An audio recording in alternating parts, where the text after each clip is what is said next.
अस्सलाम वालेकुम dear students. हमने लास्ट लेक्चर में एक्सेलरेशन के बारे में डिस्कस किया था, उसी को मैं थोड़ा सा रिकॉल करके फर्दर आगे बढ़ते हैं।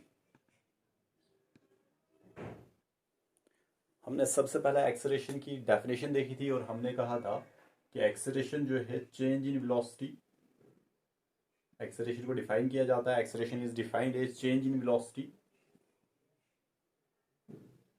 जिसको कि हम ऐसे लिख देते हैं delta v with arrow because velocity is a vector quantity, या फिर आप इसी को लिख सकते हो v final minus v initial, that is change in velocity.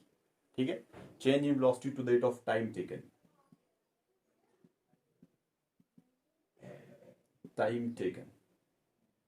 और टाइम टेकन को हम डेल्टा टी से भी रिप्रेजेंट करते हैं, या फिर हम लिख सकते हैं t2 minus t1, final time minus initial time, ऐसा भी कर लो tf ti। तो हमने कहा था कि एक्सेलरेशन जो है इट्स अ वेक्टर क्वांटिटी, इसलिए हम इसको ऐसे रिप्रेजेंट करते हैं acceleration with an arrow, A with an arrow, और ये होगा किसके बराबर, change in velocity per unit time taken, और इसी को हम लिख सकते हैं v final minus v initial divided by t final minus t initial. ठीक है, ये एवरेज वेलोसिटी का फॉर्मूला हमारे पास आता है। अगर हमें इंस्टेंटेनियस चाहिए, जिसको कि हम ज़्यादा डिस्कस अब नहीं करेंगे, velocity at a particular point, तो हम फिर से लिखेंगे v इंस्टेंटेनियस, और हम जानते हैं कि जब हम डेल्टा टी को अप्रोच कराएंगे जीरो के बराबर, तब हमारे पास ये कन्वर्ट हो जाएगा change in velocity dv divided by dt, और d by dt of velocity. This is the formula for instantaneous acceleration. Acceleration at any particular point हमारे पास इसके बराबर आ रहा था। और सेकेंड हमने देखा था acceleration is a vector quantity. It is a vector quantity, means it possesses both magnitude as well as direction quantity। और डायरेक्शन में हमने एक कंफ्यूजन को दूर किया था। बच्चे बताते हैं कि जो वेलोसिटी की डायरेक्शन होती है वो सेम एक्सेलरेशन की डायरेक्शन होती है, जो कि जरूरी नहीं है। एक्सेलरेशन की डायरेक्शन सेम होती है, direction is same as that of force, net force. Direction is same means direction of acceleration is same as that of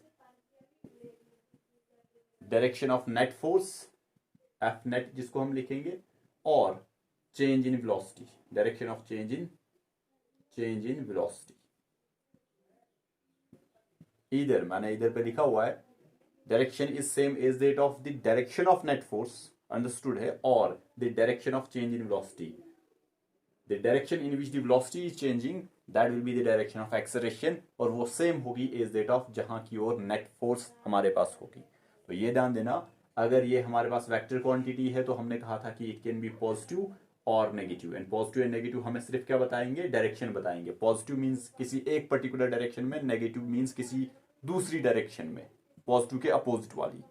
positive and negative हमने कहा था कि नहीं बताएंगे, हमें जो है रिटार्डेशन है, या फिर मीन स्पीड अप है, या फिर स्पीड डाउन है। For speed up and speed down के लिए हमने कहा था कि इफ एक्सेलरेशन एंड वेलोसिटी, ये सभी चीजें हमने लास्ट लेक्चर में डिस्कस की थी। If acceleration and velocity have same sign, अगर सेम साइन होगी तो फिर हमने कहा था दैट इज स्पीड अप। ये कौन सा केस है, speed up, means in that particular case speed is increasing. और अगर हमारे पास acceleration and velocity opposite sign की होगी तो उसको हम क्या कहेंगे, स्पीड डाउन। ये हमने डिस्कस किया था। और इसके साथ में यूनिट हमने कहा था, its unit is metre per second square, and its dimension जो है that is L1T raise to the power -2। ये सभी चीजें जो है हमने एक्सेलरेशन के बारे में डिस्कस की थी, और एटलीस्ट आपको इतना जो है एक्सेलरेशन के बारे में पता होना चाहिए। कुछ और फर्दर हमने देखा था, हमने टाइप्स ऑफ एक्सेलरेशन को डिवाइड किया था। एक्सेलरेशन को कहा था हमने, एक्सेलरेशन को कुछ टाइप्स में डिवाइड किया था। जैसे हमने कहा था कि एक्सेलरेशन एवरेज एक्सेलरेशन है, जो कि हम ऐसे लिख देते हैं, और इंस्टेंटेनियस एक्सेलरेशन है, मींस एक्सेलरेशन जब हम टोटल चेंज इन वेलोसिटी लेते हैं, टोटल चेंज इन टाइम लेते हैं, तब जाके एवरेज एक्सेलरेशन आती है। और जब हम acceleration at a particular instant of time बताते हैं, that is what we call instantaneous acceleration. और मेन जो हमारे पास था uniform acceleration and non uniform acceleration, और उन दोनों को हमने डिस्कस किया था। और दोनों जो है uniform acceleration and non uniform acceleration, both are the cases of non uniform motion. उसको हम थोड़ा और डिस्कस करेंगे यहाँ पे, लेकिन इतना आपको पता होना चाहिए कि uniform acceleration as well as non uniform acceleration, दोनों जो हमारे पास मोशंस होंगे उनमें एक्सेलरेशन होगी, and whenever there is acceleration तो हमारे पास मोशन जो है वो नॉन यूनिफॉर्म टाइप का होगा। बिकॉज यूनिफॉर्म टाइप के मोशन जो यूनिफॉर्म मोशन है उसकी डेफिनेशन ये है एक्सेलरेशन जीरो। अगर एक्सेलरेशन जीरो है तो हम नहीं बता सकते एक्सेलरेशन यूनिफॉर्म नॉन यूनिफॉर्म। हाँ, अगर एक्सेलरेशन है फिर जाके हम कहेंगे कि यूनिफॉर्म है या फिर नॉन यूनिफॉर्म है। अगर एक्सेलरेशन है और कांस्टेंट है बिगनिंग से एंड तक कांस्टेंट है एक ही वैल्यू, तो उसको हम कहेंगे यूनिफॉर्म एक्सेलरेशन। अगर एक्सेलरेशन है और वो बदल रही है, वेरिएबल एक्सेलरेशन है, कभी एक एक्सेलरेशन कभी दूसरी एक्सेलरेशन, तो उसको हम नॉन यूनिफॉर्म एक्सेलरेशन कहेंगे। Whenever there is acceleration the motion is non uniform. ये दिमाग में रखना था जिसको हम लास्ट टाइम डिस्कस किया था। तो मैं इसको रब करके थोड़ा और फर्दर आगे बढ़ते हैं। ये लास्ट लेक्चर का जिस्ट जो हमने डिस्कस किया था एक्सेलरेशन के बारे में, ये पहला फॉर्मूला आपको एक्सेलरेशन का मिलेगा जिसपे कि आपको प्रॉब्लम्स भी सॉल्व करनी पड़ेगी। एवरेज एक्सेलरेशन की बात हो रही है यहाँ पे। ये जो फॉर्मूला ये इंस्टेंटेनियस एक्सेलरेशन का है। First order derivative of velocity means rate of change of velocity, जो कि कॉमनली आप एक्सेलरेशन को डिफाइन करते हो, और second order derivative of displacement, this is change in velocity to rate of time taken. और ये जो इसकी डायरेक्शन होगी, चेंज इन वेलोसिटी की जो डायरेक्शन होगी वही सेम होगी एज दैट ऑफ एक्सेलरेशन। और हम जानते हैं चेंज इन वेलोसिटी की डायरेक्शन होती है same as that of net force. Motion को हमने डिवाइड किया था uniform motion and non uniform motion, इसको हमने डिस्कस किया था अलग से। लेकिन यहाँ पे सिर्फ इतना आप दिमाग में रखना कि यूनिफॉर्म मोशन मीन्स की velocity constant, uniform motion means velocity constant, and non uniform motion means velocity is not constant. ठीक है, अगर वेलोसिटी कांस्टेंट है तो अंडरस्टूड है एक्सेलरेशन जीरो होगी। व्हाई? बिकॉज जब आप वेलोसिटी को कांस्टेंट रखोगे, हम जानते हैं differentiation of a constant that is zero, तो एक्सेलरेशन जीरो आ जाएगी। और यहाँ पे वेलोसिटी कांस्टेंट नहीं है तो फिर क्या होगी? फिर वेरिएबल होगी, velocity is variable. If there is variable velocity, acceleration is not constant. Why? Because जब ये वेलोसिटी जो है ये कांस्टेंट नहीं होगा, कुछ वेरिएबल होगा, सम फंक्शन ऑफ टाइम होगा, टाइम के साथ बदलेगा, तो कुछ ना कुछ वैल्यू होगी rate of change of velocity की, तो that is acceleration is not zero. अगर एक्सेलरेशन जीरो नहीं है तो मोशन नॉन यूनिफॉर्म है। और अगर मोशन नॉन यूनिफॉर्म है तो हम उसको दो और टाइप्स में डिवाइड कर सकते हैं, uniform acceleration and non uniform acceleration. ये अलग से और ये अलग से। Acceleration is not zero. Acceleration is there. Acceleration is constant. If acceleration is constant, uniform acceleration. If acceleration is not constant, constant नहीं है तो क्या होगी? वेरिएबल होगी। वेरिएबल मीन्स बदलेगी। किसके साथ बदलेगी? टाइम के साथ बदलेगी। जब हमारी एक्सेलरेशन बदलेगी टाइम के साथ, उसको हम नाम देंगे नॉन यूनिफॉर्म एक्सेलरेशन। लेकिन जब एक्सेलरेशन होगी और वो कांस्टेंट होगी, टाइम के साथ नहीं बदलेगी, तब उसको हम नाम देंगे यूनिफॉर्म एक्सेलरेशन। तो ये आपको पता होना चाहिए। इसको इसकी भी हम एग्जांपल्स देखेंगे, इसमें भी देखेंगे, या फिर हम जनरली देखेंगे कि एक्सेलरेशन जो है हमारे पास मींस कब जाके जो है वेलोसिटी चेंज होगी, या मैं कहूंगा कि कब जाके एक्सेलरेशन आएगी। उसके कुछ केसेस हैं, हम उनको डिस्कस करेंगे। होप कि ये चीज आपको क्लियर हुई होगी। ये बिल्कुल बेसिक है, ये आपको पता होगा, फिर जाके आप आगे बढ़ सकते हो। तो ये बहुत ही सिंपल सा है, आप इन चीजों को दिमाग में रखो और हम आगे बढ़ेंगे। और हमने इस चीज को नहीं एनालाइज करना है velocity constant. Velocity constant means time के साथ नहीं बदल रही है। अगर आपने ध्यान से सुनना, एक सिंपल सी एग्जांपल, अगर मैं कहूंगा आपने ए से स्टार्ट किया, पॉइंट ए से, और पॉइंट बी तक जाना है। समझ लो आप घर से निकले और स्कूल की ओर चले, और आपके घर जो ही आपने स्टार्ट किया मींस आप मूव कर रहे हो with some velocity, let it be 2 metre per second, velocity 2 metre. जब आप यहां पहुंचे, इधर पे भी वेलोसिटी 2 मीटर पर सेकंड। जब आप इधर पहुंचे, इधर पे भी वेलोसिटी 2 मीटर। एंटायर जर्नी के दौरान आपकी वेलोसिटी जो है that is 2 metre per second, 2 metre per second. Velocity नहीं बदल रही है टाइम के साथ, तो हम कहेंगे वेलोसिटी कांस्टेंट। और जब वेलोसिटी कांस्टेंट होगी तो rate of change of the constant value that is zero, तो एक्सेलरेशन जो है इन दिस केस वो क्या होगी? जीरो। और जब एक्सेलरेशन जीरो होगी, वेलोसिटी कांस्टेंट होगी, ऐसे मोशन को हम यूनिफॉर्म मोशन नाम देंगे। लेकिन नॉन यूनिफॉर्म, अब फिर से आप ए टू बी जा रहे हो, लेकिन यहाँ पे 2 मीटर, यहाँ पे 4 मीटर, यहाँ पहुंचे तो 1 मीटर, यहाँ पहुंचे तो 0, वटएवर मींस एक्सेलरेशन जो है, सॉरी वेलोसिटी जो है बदल रही है। जब भी वेलोसिटी बदलेगी तो कुछ ना कुछ एक्सेलरेशन की वैल्यू होगी। जब कुछ ना कुछ एक्सेलरेशन की वैल्यू होगी तो हम कहेंगे that motion is non uniform motion. Means velocity variable and acceleration is not equal to zero, that motion is what we call non-uniform motion. If motion is non-uniform means there is some velocity, sorry acceleration, variable velocity means acceleration होगी ही होगी, zero acceleration नहीं होगी। जब acceleration कुछ है तो हम कहेंगे क्या acceleration constant है? अगर acceleration constant है तो uniformly accelerated motion और uniform acceleration।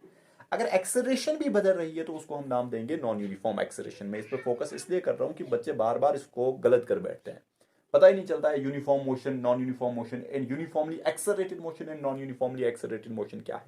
इसके बारे में मैं ऐसे ही समझाने की कोशिश करूंगा। इसका क्या मतलब है, ध्यान देना। ए टू बी जाना है, फर्स्ट 1 सेकेंड में मैं कहूंगा कि आपकी वेलोसिटी जो थी वो 2 मीटर पर सेकेंड थी, ठीक है। नेक्स्ट 1 सेकेंड में ये पहुंची 4 meter per second, next 1 second में ये पहुंची 6 मीटर पर सेकेंड। अगर मैं आपको कहूंगा what about the change in velocity, first second में 2 मीटर, सेकंड में 4 एंड नेक्स्ट में 6, तो आप कहोगे चेंज इन वेलोसिटी जो है पर second that is 2 metre per second. मैं वेलोसिटी की बात नहीं कर रहा, मैं बता रहा हूं change in velocity per unit time. Her second में वेलोसिटी बदल रही है, और क्या बदल रही है? 2 मीटर पर सेकंड। जब चेंज इन वेलोसिटी आ रही है, देखो वेलोसिटी 2 मीटर है, इधर 4 है, इधर 6 है, तो मैं नहीं ना बता सकता कांस्टेंट है, वेरिएबल है। जब वेरिएबल होगी, लेकिन वेरिएबल कैसे है? वेरिएबल कांस्टेंट हो रही है, मींस चेंज बदल जो रही है, वेलोसिटी जो बदल रही है हर सेकंड में 2 मीटर पर सेकंड बदल रही है, तो चेंज इन वेलोसिटी कांस्टेंट है। जब चेंज इन वेलोसिटी कांस्टेंट होगी हमारे पास, चेंज इन वेलोसिटी, वेलोसिटी नहीं, चेंज इन वेलोसिटी जब कांस्टेंट होगी तब एक्सेलरेशन कांस्टेंट होगी, ठीक है। और नॉन यूनिफॉर्म में क्या होगा? ए टू बी जा रहे हो तो पहले में 2 मीटर पर सेकंड, नेक्स्ट जो जा रहे हो आप that is 4 meter per second, next second के लिए जो जा रहे हो that is 3 meter per second. तो चेंज इन वेलोसिटी जब आप देखोगे, change in velocity first second में change in velocity that is 2 metre per second, next second में change in velocity that is 1। Change की बात कर रहा हूं, 2 से 4 पहुंचा तो 2 चेंज हुई, 4 से 3 पहुंचा तो 1 चेंज हुई। तो change in velocity he variable है। जब चेंज इन वेलोसिटी वेरिएबल होगी तो एक्सेलरेशन वेरिएबल होगी, एक्सेलरेशन कांस्टेंट नहीं होगी। जब एक्सेलरेशन वेरिएबल होगी तो तब जाके मोशन जो है नॉन यूनिफॉर्म एक्सेलरेटेड मोशन कहलाएगा। होगा तो नॉन यूनिफॉर्म, लेकिन कौन सा? नॉन यूनिफॉर्मली एक्सेलरेटेड, और सिंपली मैं बता सकता हूं नॉन यूनिफॉर्मली एक्सेलरेटेड मोशन और सिंपली नॉन यूनिफॉर्म मोशन, ठीक है। Even uniform acceleration or uniformly accelerated motion, that is also a type of non-uniform motion. Why? Because यहाँ पे भी uniform acceleration में भी हमारे पास velocity constant नहीं है, velocity variable है। जब भी velocity variable होगी तो motion कहलाएगा non-uniform motion। होप कि आपको क्लियर हुआ होगा। हम देखेंगे कि change in velocity जिसपे कि acceleration based है, change in velocity कैसे हो सकती है, किन वेज में हमारे पास change in velocity हो सकती है, उसको देखेंगे। इसको ध्यान से देखना, मैंने यहाँ पे लिखा है there are 3 possible ways in which change in velocity. जब मैं बता रहा हूँ change in velocity means acceleration की बात मैं कर रहा हूँ, बिकॉज अगर एक्सेलरेशन वेलोसिटी चेंज नहीं होगी तो एक्सेलरेशन नहीं आएगी। Change in velocity occurs means acceleration जो है वो कैसे हमारे पास आएगी, कब जाके हमारे पास एक्सेलरेशन आएगी, तो ध्यान से देखना। Number 1, when only direction changes, motion की बात कर रहा हूं, डायरेक्शन चेंजेस। जब सिर्फ मोशन की डायरेक्शन चेंज होगी, मैग्नीट्यूड चेंज नहीं होगा, मींस जिस स्पीड के साथ वो चल रहा है वो स्पीड वही रहेगी, बस डायरेक्शन बदलेगी। इसका क्या मतलब है? सिंपल सी एग्जांपल दूंगा। हमारे पास एक ऑब्जेक्ट है, जो मैंने आपको शायद एक बार पहले भी कहा था। ये ऑब्जेक्ट समझ लो है, यहाँ पे ऑब्जेक्ट है और ये सर्कुलर मोशन में घूम रहा है, ये ऐसे घूम रहा है, ठीक है। इस सर्कल का इस पाथ ये है, इसका रेडियस आर है, ये जस्ट मैं बता रहा हूँ, ये सेंटर ऑफ सर्कल है और ये ऐसे घूम रहा है, ये इधर चल रहा है, ऑब्जेक्ट हमारा ऐसे चल रहा है, ऐसे घूम रहा है, ऐसे, ठीक है।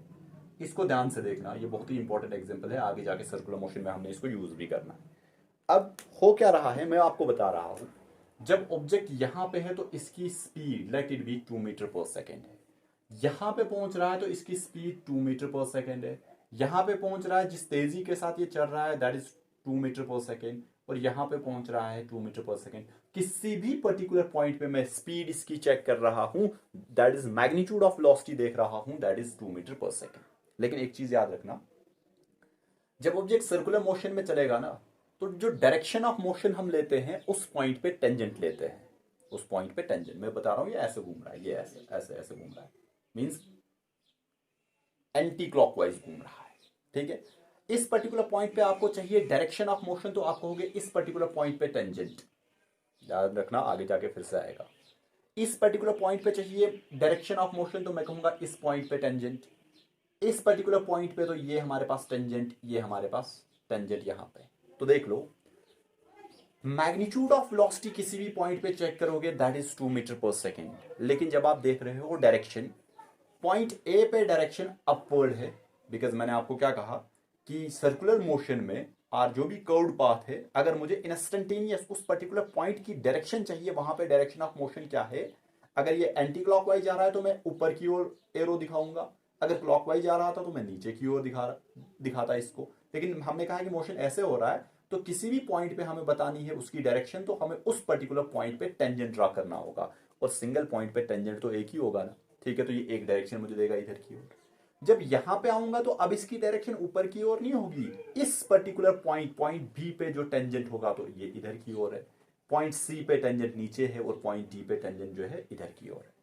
तो अगर आपसे कोई पूछेगा यहां पे क्या ऑब्जेक्ट यूनिफॉर्म मोशन शो कर रहा है या नॉन यूनिफॉर्म, तो सबसे पहले डेफिनेशन पता होनी चाहिए। Uniform motion means velocity constant, velocity speed नहीं, वेलोसिटी कांस्टेंट। क्या इस मोशन में स्पीड को वेलोसिटी कांस्टेंट रह रही है? नहीं।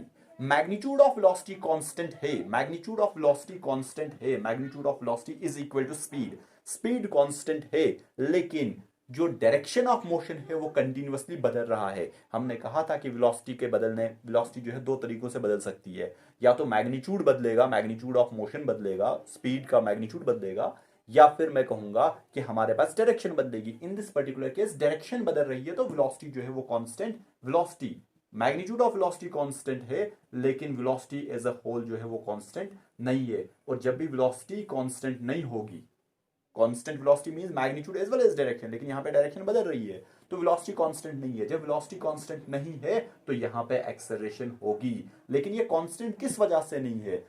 इसकी डायरेक्शन बदल रही है, जो हमने लिखा था when only direction changes.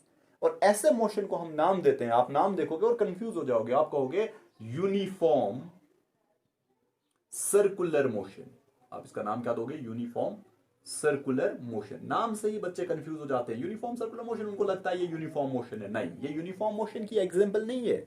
Uniform circular motion non uniform motion की एग्जांपल है। व्हाई? बिकॉज इसमें वेलोसिटी जो है वो कांस्टेंट नहीं रह रही है, वेलोसिटी कंटिन्यूअसली बदल रही है। हाँ, मैग्नीट्यूड ऑफ वेलोसिटी कांस्टेंट है, लेकिन डायरेक्शन में बदल रहा है। जब डायरेक्शन में बदलेगा तो वेलोसिटी एज अ होल जो है वो कांस्टेंट नहीं रहेगी, तो हम कहेंगे it's a uniform circular motion. और uniform circular motion is an example of non uniform motion. नाम यूनिफॉर्म सर्कुलर, सर्कुलर जब भी आएगा ना तो समझ जाना डायरेक्शन वहां पे कांस्टेंट नहीं रहेगी। जब डायरेक्शन कांस्टेंट नहीं रहेगी तो मोशन कैसा होगा? मींस वेलोसिटी बदलेगी, वेलोसिटी बदलेगी तो मोशन कैसा रहेगा? मोशन जो है नॉन यूनिफॉर्म मोशन रहेगा। तो ये uniform circular motion is an example of non uniform motion. और लेकिन इसमें क्या होगा? इस केस में हमारे पास क्या यूनिफॉर्मली एक्सेलरेटेड है या फिर नॉन यूनिफॉर्मली एक्सेलरेटेड है? तो ये हमारे पास क्या रहेगा? ये यूनिफॉर्मली एक्सेलरेटेड मोशन रहेगा। बिकॉज मैग्नीट्यूड जो है, मैं बता रहा हूं कि magnitude in this case, magnitude of velocity जो है वो कांस्टेंट है। चेंज इन वेलोसिटी जो है हमारे पास वो कांस्टेंट नहीं है।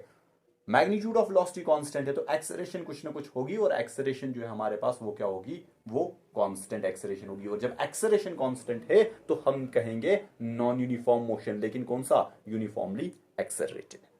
होप कि आपको क्लियर हुआ होगा। जब खाली डायरेक्शन बदलेगी, डायरेक्शन ऑफ मोशन बदलेगी, मींस वेलोसिटी बदलेगी only in direction not in magnitude, तब जाके हमारे पास मोशन एक्सेलरेशन जो है वो कांस्टेंट होगी। या मैं कहूंगा कि इन this particular case change in velocity तो हो रही है, change in velocity only because of change in direction of motion हो रही है, जिसकी वजह से ये मोशन जो है ये नॉन यूनिफॉर्म मोशन कहलाएगा, और कॉमनली नाम दिया जाता है यूनिफॉर्म सर्कुलर मोशन। और मैंने बता दिया आपको, ये आगे फिर से सर्कुलर मोशन में फिर से मैं पूछूंगा वहां पे कि सर्कुलर मोशन में अगर मुझे बतानी होगी किसी भी पर्टिकुलर पॉइंट पे डायरेक्शन ऑफ मोशन, तो क्या करेंगे? That is tangent. जैसे यहां पे मुझे डायरेक्शन ऑफ मोशन चाहिए तो आप कहोगे सर इस पॉइंट पे टेंजेंट ड्रा कर लो, ठीक है, ये मुझे direction of motion at that particular instant बताएगा, एट दैट पर्टिकुलर पॉइंट बताएगा। होप कि आपको क्लियर हुआ होगा। सेकंड हम देखेंगे when only magnitude changes, magnitude of velocity change होगा। यहां पे तो डायरेक्शन ओनली चेंज हुई थी, अब मैग्नीट्यूड जो है वो चेंज होगा।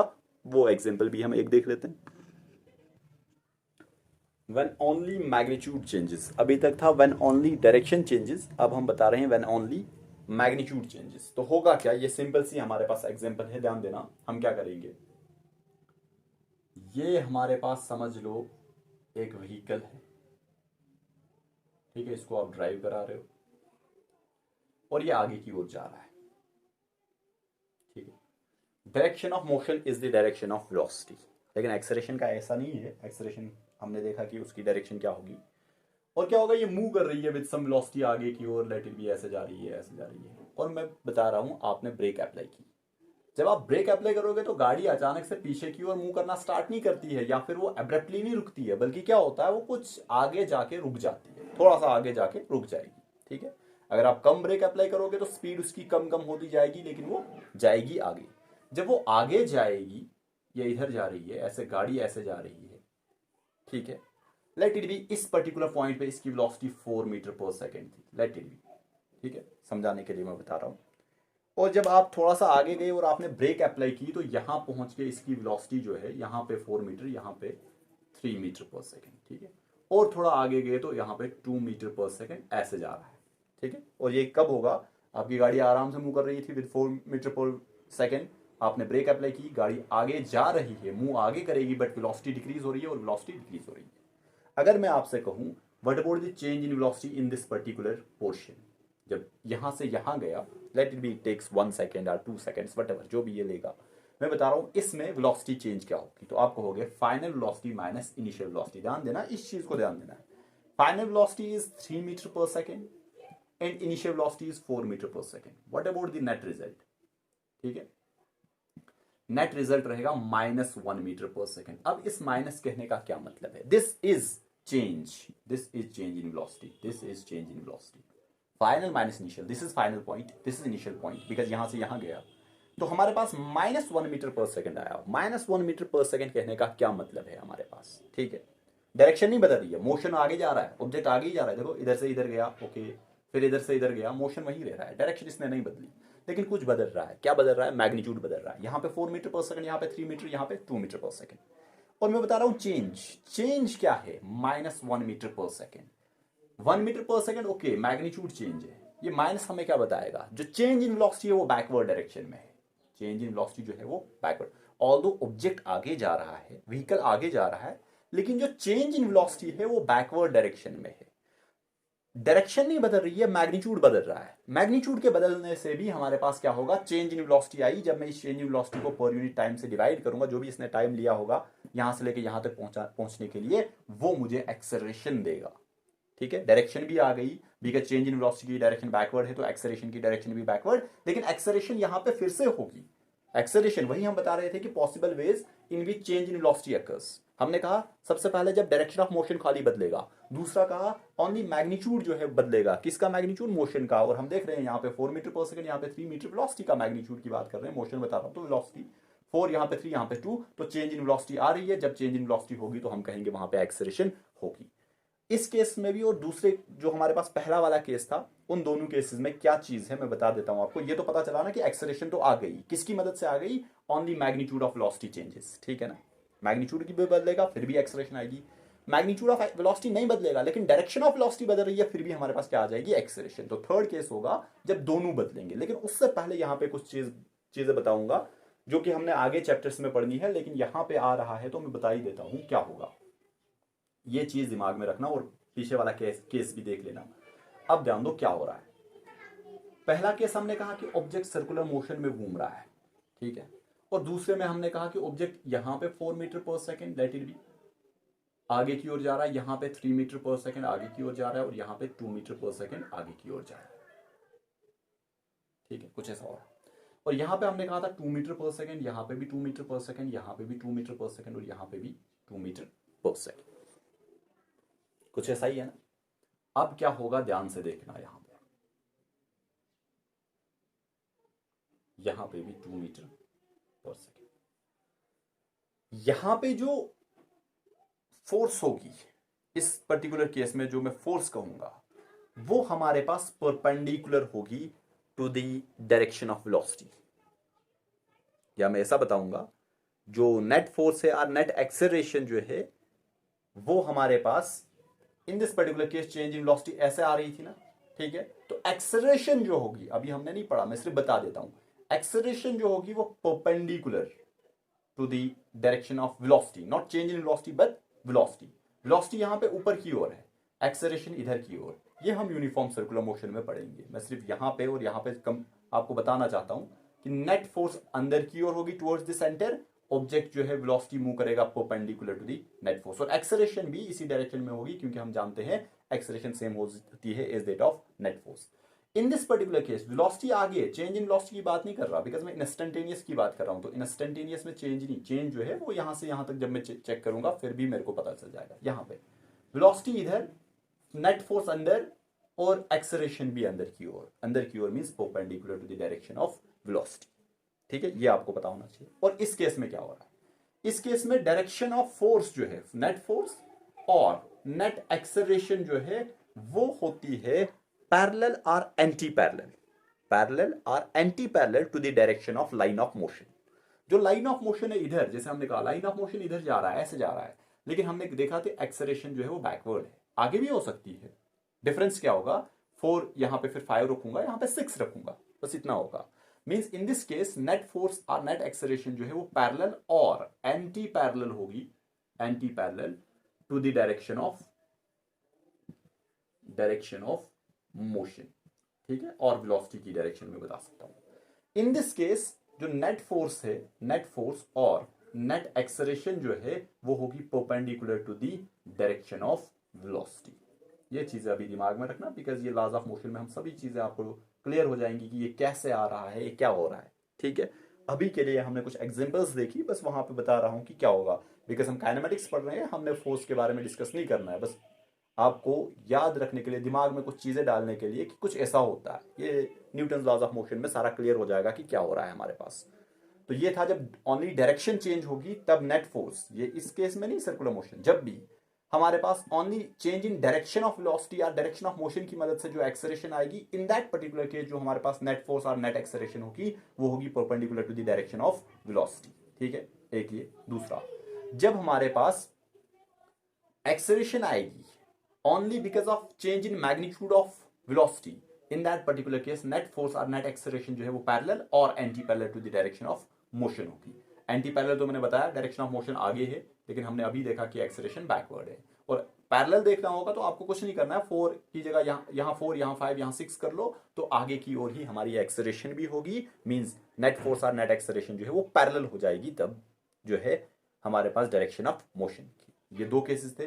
थर्ड जो है हम दोनों को मिलाएंगे, मैग्नीट्यूड भी बदलेगा और डायरेक्शन भी बदलेगी साथ में, तब भी हमारे पास क्या होगी, एक्सेलरेशन।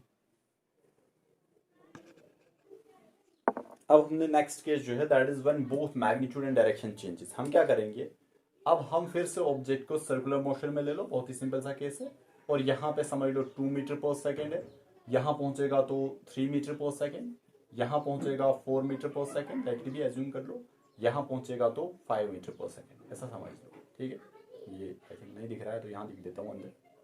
अब क्या हो रहा है, क्या मैग्नीट्यूड ऑफ वेलोसिटी सेम रह रहा है? नहीं, मैग्नीट्यूड बदल रहा है, बोथ मैग्नीट्यूड बदल रहा है, ठीक है। डायरेक्शन क्या सेम रह रही है? नहीं, डायरेक्शन जब मैं यहाँ पे जो मैंने एरो शो किया है, this is the direction of velocity, तो इधर वेलोसिटी की डायरेक्शन ऊपर की ओर, यहाँ पे वेलोसिटी की डायरेक्शन आगे की ओर, यहाँ पे डायरेक्शन ऑफ वेलोसिटी डाउनवर्ड्स, यहाँ पे डायरेक्शन ऑफ वेलोसिटी फॉरवर्ड, ठीक है। तो ये सभी चीजें जो हैं इन दिस पर्टिकुलर केस डायरेक्शन भी बदल रही है और मैग्नीट्यूड भी बदल रहा है, और जब भी ऐसा होगा तो हमारे पास एक्सेलरेशन जो है वो कांस्टेंट नहीं होगी। हमारे पास एक्सेलरेशन जो है इन मैग्नीट्यूड में भी, या फिर मैं कहूंगा कि हमारे पास एक्सेलरेशन कांस्टेंट नहीं होगी, तो ऐसे मोशन को हम नाम देंगे नॉन यूनिफॉर्म सर्कुलर मोशन।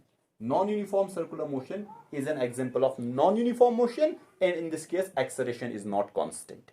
हम क्यों बताते हैं uniform circular motion? Why? Because in that particular case acceleration जो है वो कांस्टेंट रहती है, और ये non uniform circular motion acceleration जो है वो कांस्टेंट नहीं रहेगी। In this case both magnitude as well as direction of motion, direction of velocity जो है वो दोनों चेंज हो जाएंगी। तो ऐसे मोशन जो है हमारे पास non uniformly circular motion. Both uniform circular motion and non-uniform circular motion, they are the examples of non-uniform motion. Hope कि ये क्लियर हुआ होगा। कुछ पॉइंट्स जो है एक्सेलरेशन के बारे में जो कि इंपॉर्टेंट पॉइंट्स है, आपके कंपटीटिव एग्जाम्स में भी पूछे जाते हैं, उनको भी डिस्कस कर देते हैं। उसी के साथ हमारा एक्सेलरेशन जो है वो खत्म हो जाएगा। हम इनको ऐसे लिख देते हैं पॉइंट्स टू रिमेंबर में, क्योंकि कुछ ऐसे पॉइंट्स आ जाएंगे यहाँ पे जो कि बच्चे कंफ्यूज हो जाते हैं, उन पॉइंट्स को सोचने लगते हैं कि क्या होगा। मैं आपको डायरेक्टली बता देता हूँ, नेक्स्ट टाइम आपको सोचने की जरूरत नहीं होगी, आप डायरेक्टली बताओगे कि हाँ भाई ऐसा हो रहा है। नंबर 1, कुछ पॉइंट्स आपको पता होगा जो हमने पढ़ा। नंबर 1, अगर मैं कहूंगा if velocity is constant, if velocity is constant, what about acceleration? शाबाश, सभी बच्चे बताएंगे, पास कर लो और बता दो एक्सेलरेशन 0। गलत तो नहीं कहा ना? जब भी वेलोसिटी कांस्टेंट होगी एक्सेलरेशन क्या होगी? 0। Why? Because rate of change of a constant that is 0 and rate of change of velocity is what we call acceleration, ठीक है। लेकिन दूसरा पॉइंट, इफ स्पीड को ऐसे लिख देता हूं मैग्नीट्यूड ऑफ वेलोसिटी, या फिर डायरेक्टली लिखेंगे, ये लो भाई स्पीड, खाली भी लिख देते हैं, ठीक है। इफ स्पीड इज कांस्टेंट, बताओ भाई, शाबाश, एक्सेलरेशन नीड नॉट बी 0, जरूरी नहीं है। वेलोसिटी कांस्टेंट, एक्सेलरेशन 0, लेकिन अगर speed constant, this is speed v without arrow, that is speed. If speed is constant, acceleration need not be 0। और ये हमने अभी देखा यूनिफॉर्म सर्कुलर मोशन में speed is constant but acceleration is still there, तो acceleration जरूरी नहीं है जीरो होगी, हाँ हो भी सकती है अगर डायरेक्शन भी सेम हुई, ठीक है, लेकिन अगर वेलोसिटी कांस्टेंट होगी तो कोई, सॉरी वेलोसिटी कांस्टेंट होगी तो एक्सेलरेशन जीरो, ओके डन। लेकिन अगर स्पीड कांस्टेंट होगी तो एक्सेलरेशन हो भी सकती है जीरो, नहीं भी हो सकती है। Third point, if instantaneous velocity, instantaneous velocity, अब मैं टोटल वेलोसिटी की बात नहीं कर रहा, इंस्टेंटेनियस वेलोसिटी इज जीरो, अगर कहीं पे इंस्टेंटेनियस वेलोसिटी जो है जीरो हुई, व्हाट अबाउट एक्सेलरेशन? शाबाश, एक्सेलरेशन के बारे में क्या कहोगे? Need not B zero. बच्चे क्या बताते हैं? इंस्टेंटेनियस वेलोसिटी, इंस्टेंटेनियस को भूल जाते हैं, वेलोसिटी जीरो, एक्सेलरेशन तो पॉसिबल ही नहीं है, ठीक है। नहीं, मैं किसकी बात कर रहा हूं? इंस्टेंटेनियस वेलोसिटी की।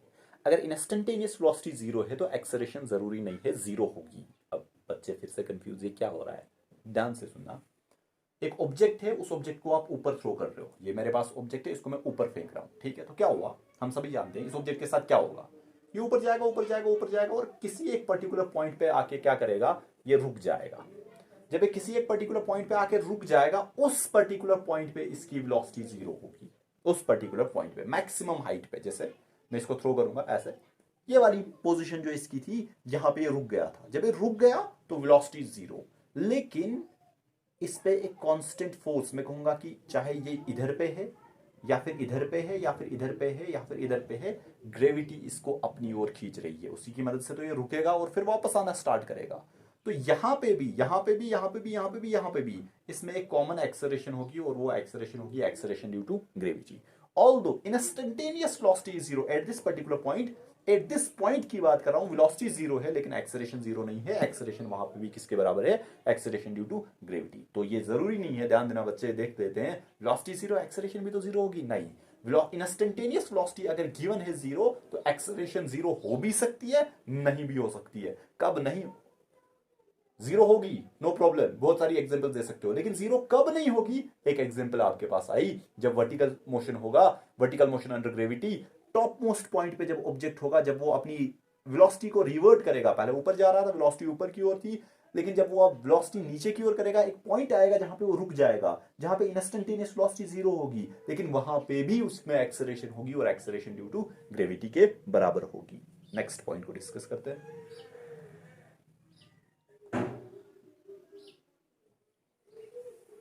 ऐसा हमारे पास लीनियर मोशन में हो सकता है, ध्यान देना, लीनियर मोशन में ऐसा हो सकता है कि एक्सेलरेशन जो है वो अपनी डायरेक्शन बदल देगी लेकिन वेलोसिटी नहीं। इट इज पॉसिबल, ऐसा हो सकता है। इट इज, या पहले मैं लिख देता हूं, in straight line motion, 1D पढ़ रहे हैं तो इन 1D motion mean straight line motion, ठीक है। If acceleration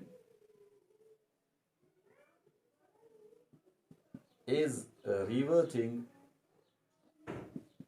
its direction, acceleration अपनी direction बदल रही है, ठीक है। if acceleration is reverting its direction, velocity need not, or velocity is not changing its direction, ठीक है। जरूरी नहीं है कि velocity जो है उसकी डायरेक्शन भी बदलेगी। जैसे हम क्या कहेंगे, सिंपल सी एग्जांपल है, इसमें कुछ नहीं है उतना। ये ऑब्जेक्ट ए पे है हमारा ऑब्जेक्ट, आगे जा रहा है इंक्रीजिंग वेलोसिटी के साथ, तो एक्सेलरेशन आगे की ओर, इंक्रीजिंग वेलोसिटी आगे तो एक्सेलरेशन भी आगे की ओर, एक्सेलरेशन आगे। लेकिन आप एक पॉइंट पे आके आपने ब्रेक अप्लाई की, जब आपने ब्रेक अप्लाई की अभी भी वेलोसिटी की डायरेक्शन आगे ही होगी, लेकिन एक्सेलरेशन जो है वो after application of brake backward direction में होगी। तो हो क्या रहा है in this case, object is moving smoothly forward with changing acceleration, with increasing velocity, मैं ऐसा कहूंगा, with increasing velocity in this particular direction, forward direction, acceleration भी तो change in velocity की डायरेक्शन में ही होगी, तो acceleration भी आगे की ओर। लेकिन आपने क्या किया, अचानक से ब्रेक अप्लाई की, जब आप ब्रेक अप्लाई करोगे तो अब वेलोसिटी घटेगी, वेलोसिटी घटेगी मींस चेंज इन वेलोसिटी की direction backward, change in velocity की डायरेक्शन बैकवर्ड मींस एक्सेलरेशन की डायरेक्शन बैकवर्ड। लेकिन ऑब्जेक्ट अभी भी आगे जा रहा है, इधर पे late it B 5 metre per second, इधर पे 4, इधर पे 3, आगे जा रहा है लेकिन with decreasing speed, means acceleration backward लेकिन वेलोसिटी फॉरवर्ड। तो हमने वही कहा, 1D motion में if acceleration is reverting, in this particular case acceleration is reverting its direction but velocity need not, or velocity is not reverting its direction. ये भी हमारे पास एक केस हो सकता है, आपको पूछा जाता है 1D मोशन में बताओ भाई, if acceleration is reverting its direction, बच्चे बताते हैं एक्सेलरेशन बदलेगी तो वेलोसिटी कहाँ सेम रहेगी. वेलोसिटी जरूरी नहीं है कि वेलोसिटी अपनी डायरेक्शन बदलेगी, velocity is not changing its direction. Okay, no problem. ठीक है, जैसे हमने सिंपल सी एग्जांपल दी, ऑब्जेक्ट ए टू बी गया, देखो डायरेक्शन ऑफ मोशन आगे, लेकिन यहां पे इसने ब्रेक अप्लाई की, जहां पे ये ब्रेक अप्लाई करेगा डायरेक्शन ऑफ एक्सेलरेशन बदलेगी, डायरेक्शन ऑफ वेलोसिटी जरूरी नहीं है बदलेगी, डायरेक्शन ऑफ वेलोसिटी जो है वो आगे की ओर ही रहेगी. उल्टा इसका, इन 1D motion if velocity is reverting its direction, जरूरी नहीं है कि एक्सेलरेशन अपनी डायरेक्शन जो है बदलेगी. वो मैं लिख देता हूं, फिर मैं बताता हूं उसकी एग्जांपल. जो अभी हमने पॉइंट पढ़ा था उसको उल्टा कर दिया. इन 1D motion it is possible, यहां पे भी लिख सकते हो, that velocity is reverting its direction but acceleration is not. 1D motion में पॉसिबल है कि हमारे पास वेलोसिटी जो है अपनी डायरेक्शन बदलेगी, लेकिन जरूरी नहीं है कि एक्सेलरेशन बदलेगी. सिंपल सी एग्जांपल, मोशन अंडर ग्रेविटी, जो मैंने अभी एग्जांपल दी थी. ये ऑब्जेक्ट है, ये ऊपर जा रहा है और फिर नीचे आ रहा है. ऑब्जेक्ट ऊपर जाएगा तो वेलोसिटी की डायरेक्शन ऊपर की ओर, इस पर्टिकुलर पॉइंट पे आके इसकी वेलोसिटी 0 होगी. उसके बाद वेलोसिटी जो है नीचे की ओर आएगा तो वेलोसिटी की डायरेक्शन नीचे. लेकिन चाहे ये ऊपर जा रहा हो चाहे ये नीचे आ रहा हो ऑब्जेक्ट, इसकी एक्सेलरेशन की डायरेक्शन ऑलवेज डाउनवर्ड होगी और वो इक्वल होगी to the acceleration due to gravity. In this case जब ऑब्जेक्ट ऊपर जा रहा है और फिर नीचे आ रहा है, हो क्या रहा है, हमारे पास 1D मोशन है, vertical motion under gravity. Object जब ऊपर जा रहा है तो वेलोसिटी ऊपर की ओर, एक पॉइंट पे आके रुक जाएगा और फिर नीचे आएगा, तो अपनी वेलोसिटी ने इस पर्टिकुलर पॉइंट पे अपनी डायरेक्शन बदल दी. पहले ऊपर जा रहा था, अब यहाँ पे नीचे आ रहा है. ठीक है, वेलोसिटी बदल रही है अपनी डायरेक्शन, लेकिन एक्सेलरेशन जो है अपनी डायरेक्शन नहीं बदल रही है. Acceleration towards the centre of earth है और towards the centre of earth ही रहेगी ड्यूरिंग एंटायर मोशन. तो हमारे पास 1D मोशन में it is possible that velocity is reverting its direction but acceleration is not. ठीक है, होप कि ये जो पॉइंट्स है आपको क्लियर हुए होंगे और बहुत ही सिंपल से पॉइंट्स है, और एटलीस्ट आपको ये सभी चीज़ें जो है पता होनी चाहिए. आपके एग्जाम्स में डायरेक्टली पूछा जाता है कभी कभार और वहाँ पे बच्चे कंफ्यूज हो जाते हैं फिर कि क्या हो रहा है. तो इसीलिए मैंने आपको ये अलग से ही कुछ पॉइंट्स बता दिए. ये हमारे पास पैरामीटर्स ऑफ मोशन जो था, position, distance, displacement, speed and velocity, और उसके साथ एक्सेलरेशन, ये खत्म हो गया. नेक्स्ट हम आगे बढ़ेंगे फिर इक्वेशन ऑफ काइनेमेटिक्स. लेकिन उससे पहले ग्राफ्स को रिकॉल करना बहुत ही ज़रूरी है. जो हमने एसेंशियल मैथमेटिक्स, जिसको कि आप मैथमेटिकल टूल्स बताते हो, बेसिक मैथमेटिक्स में ग्राफ्स बताए थे, एक लेक्चर जो है उसका फिर से रिकॉल हो जाएगा, ताकि आपको ग्राफ्स जो है वो रिकॉल हो जाएंगे कि हाँ भाई ये चीज़ें हमने पढ़ी थी वहाँ पे. तो फिर जाके हम आगे बढ़ेंगे इक्वेशन ऑफ काइनेमेटिक्स, और ग्राफ्स वाला पोर्शन बहुत ही इंपॉर्टेंट है. और उसी ग्राफ वाले पोर्शन में आपके कम्पिटिटिव एग्जाम्स में एक क्वेश्चन जो है इस चैप्टर में आप पूछा जाता है, मोशन इन 1D में. तो इसलिए उसको ध्यान से देखना. तो मैं इसको यहीं पे एंड अप कर देता हूँ. Thank you.